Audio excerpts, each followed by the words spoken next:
BLK Komunitas.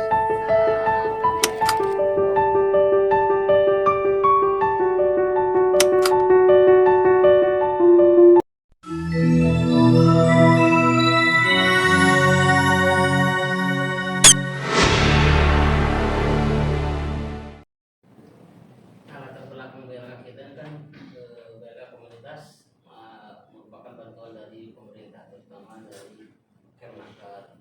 Jadi untuk pendiriannya dari bangunan sampai alat-alat, tidak sedikit uang yang digelontorkan dari pemerintah. Dari bangunan 500 juta, untuk alat 340 jutaan. Nah, ini untuk segi kemanfaatannya bagaimana.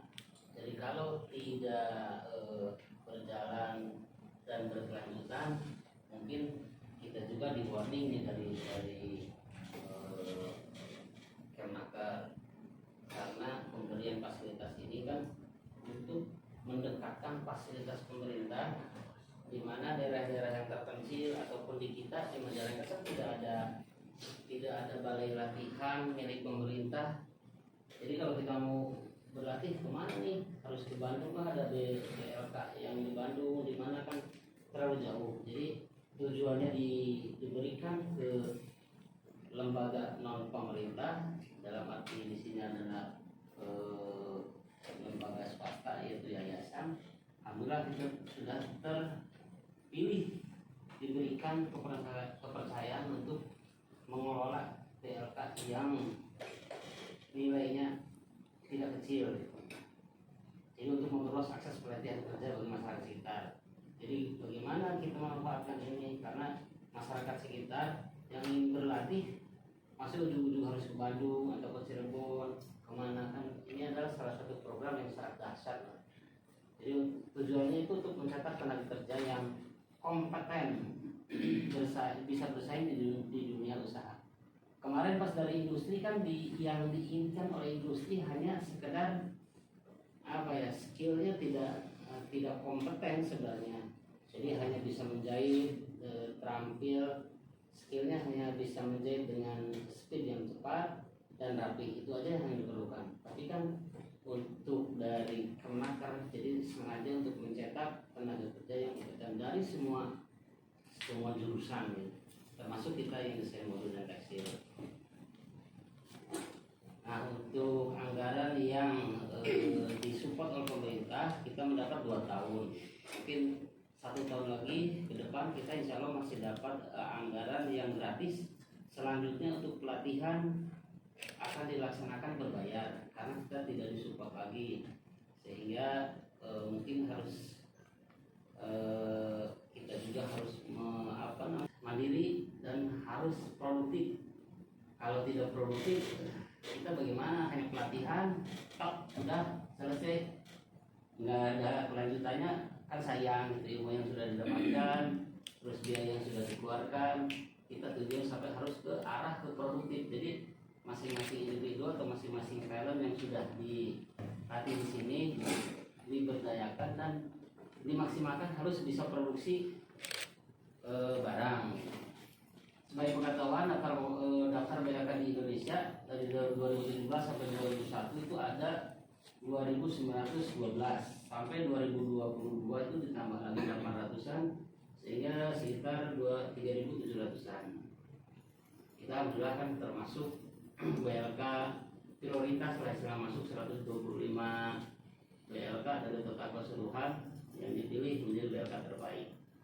Jadi pemerintah sengaja membuat BLK banyak di semua provinsi, di semua daerah. Jadi intinya ingin meningkatkan tenaga kerja yang kompeten. Jadi setiap dari 3.700 sekian kali 16 kali setahunnya berapa program latihan diberikan, kan udah ratusan ribu orang yang dicetak. Itu tujuannya. Mudah-mudahan ini kan dapat membantu dan meringankan program beberapa pusat maupun daerah. Nah, kejuaraan yang ada di BLK semuanya dari 26. Kita ada di desain modul dan tekstil. Jadi di kedua terbanyak. Terbanyak itu di teknik informatika, ada 1.311 sampai 2021.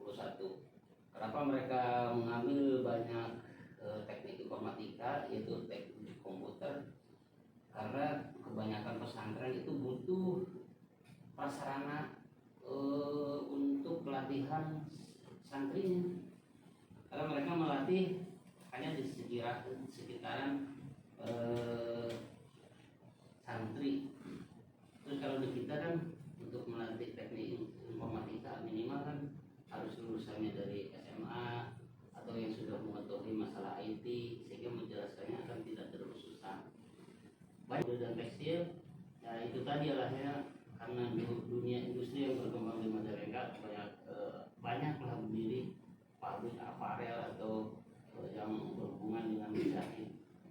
Ya tidak hanya itu, mudah-mudahan kita larinya ke arah wirausaha, karena wirausaha itu akan lebih menjanjikan daripada kita kerja di pabrik. Di pabrik kan sudah hafal ya, berapa sih gaji di pabrik paling tidak berapa hari sekarang UMR rendah 8 juta. 7 juta sekian.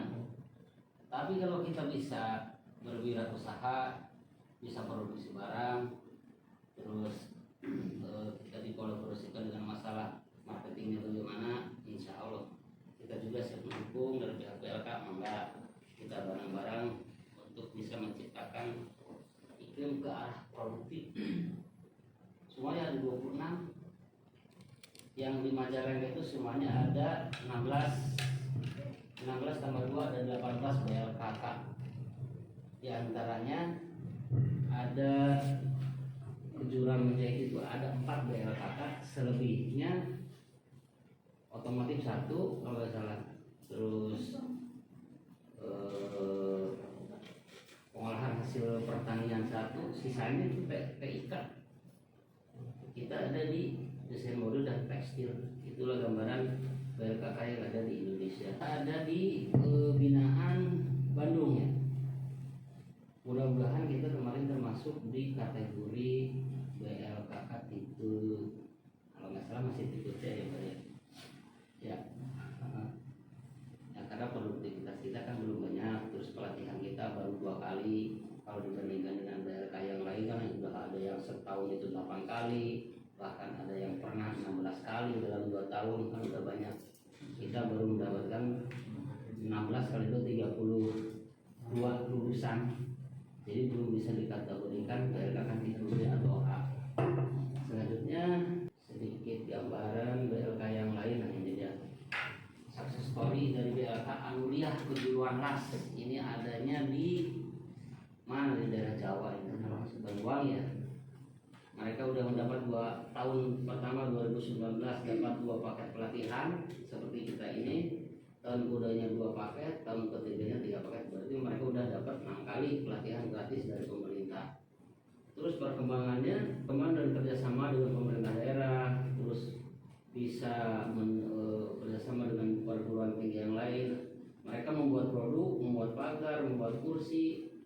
Terakhir kalau nggak salah ada kabar mereka udah kontrak dengan perumahan, membuat teralis, dikup dengan BLK, kontraknya sampai 4 miliar. Ini yang sangat dibangga-banggakan oleh Kemnaker, karena produktivitasnya ya acung jempol. Sampai sudah MOU dengan 2 perusahaan yang ada di Jember kalau nggak salah, dengan nilai kontraknya hampir 4 miliar. Nah ini dia yang tadi disebutkan di BLK komunitas Mahad Manbaul Ulum yang di Kampung Balang Maros, kejuruan Garmen Aparel sama dengan kita. Nah, ini udah jalan, jadi pemerintah daerahnya mendukung, bupatinya juga ada, terus mereka sudah BLK-nya sudah membuat pola kemitraan dengan stakeholder terkait, terus produksi juga dengan produksi barang yang diantaranya jilbab untuk santri, terus baju seragam PPA, banyak lah. Harus membuat dulu market pasarnya seperti apa. Jadi kita harus menghubungi sekolah-sekolah minimal, kebutuhan ininya berapa, kebutuhan seragamnya. Terus mereka sudah punya butik tersendiri dan punya merek dagang tersendiri yang sudah dihak patenkan.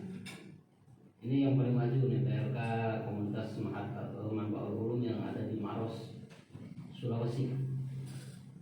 Ini mungkin sebagai acuan atau gambaran, mudah-mudahan kita bisa sampai ke arah ini gitu. Jadi PLK itu bermanfaat ya ke seluruh kampung, jadi semua merasakan manfaatnya. Mereka bisa diberdayakan, bisa bekerja, bisa mendapat penghasilan. Jadi mereka udah hampir 1 tahunnya itu 4 kali. Jadi hasil atau produksi kan layak untuk jual. Karena kita kan tidak sembarangan untuk menjual produk, harus melewati QC dulu, ada quality control bagaimana. Karena kalau tidak ada QC, mungkin produk kita jelek dipasarkan, akhirnya kan kembali ke kita lagi. Orang tidak akan percaya. Makanya jangan sekali-kali membuat produk yang tidak layak untuk jual. Jadi kita harus masuk dulu ke tahap QC, quality control. Siapa nih yang akan menjadi QC-nya? Kita harus menggandeng juga orang yang sudah paham benar masalah kualitas jahitan. Ini sebagai gambaran, ya mungkin itu yang disampaikan. Nah, ini ada lagi yang di Banyuwangi ya, PIK. Mereka alhamdulillah udah pada sukses, udah dapat bantuan 8 paket pelatihan selama tahun 2019. Dan kali 16 orang lulusannya kan udah berapa nih? Udah banyak. Mereka udah bersama, udah bikin produknya akan udah dijual ke, kalau nggak salah ke Dubai, pernah dipamerkan juga. Mudah-mudahan nih kita bisa mengikuti suksesnya orang lain. Insya Allah